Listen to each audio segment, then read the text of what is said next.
On July 11th, a Chinese Twitter user posted a video of the World Health Organization, the WHO, Director General Tedros Adhanom Ghebreyesus tearing up during his recent speech edited next to a photo of a sarcastic note reading, "Secretary Tan shed crocodile tears full of the CCP spirit."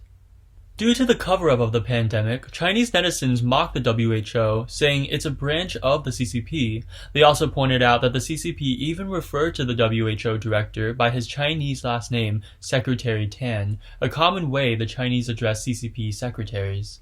As his tears shed, Secretary Tan continued, "My friends, make no mistake. The greatest threat we face now is not the virus itself, but rather the lack of leadership and solidarity at the global and national levels." Yet his speech came around the same time Hong Kong virologist Yan Limeng revealed to Fox News that WHO officials colluded with the CCP in order to cover up the epidemic.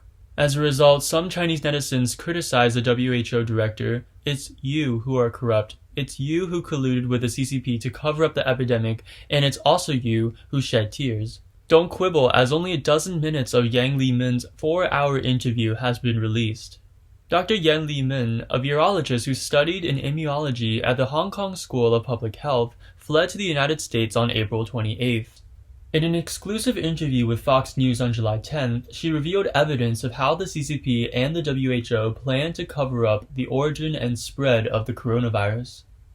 Dr. Yan stated, "This is nothing about politics. This is about whether mankind in the world can survive."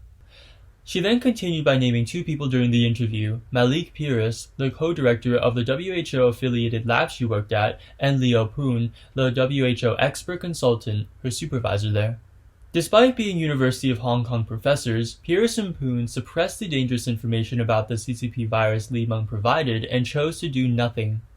Dr. Yan worked with Dr. Liu Poon to study the virus back in December 2019, when people only knew it was a SARS-like virus. She said since the government refused to allow overseas experts to do research in China, including those from Hong Kong, she turned to her friends to get more information. One of her friends has first-hand information as a scientist at the Chinese Center for Disease Control and Prevention. And on December 31st, 2019, her friend told her that the virus transmitted among humans. Meanwhile, in a WHO statement on January 9, 2020, the CCP stated that the virus could cause serious illnesses in some patients, but wouldn't transmit readily between people. As the number of viruses spreading from person to person began to increase exponentially, Yan also began to look for answers. Everyone was scared, from the doctors in the hospital who couldn't talk to the staff at the Center for Disease Control and Prevention.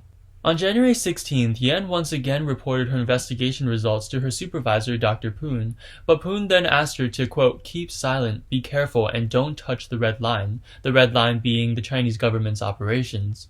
Don't cross the Chinese government, or else we will get in trouble and be made to disappear like the others." According to Hong Kong media, CCP's infiltration of the WHO began a long time ago. Back in 2003 when SARS broke out, the then Hong Kong Director of Health, Margaret Chang Feng Fu Chun, helped the CCP cover up the SARS pandemic. In return, the CCP helped her become the WHO Director General in 2006, in which Secretary Tan became her successor.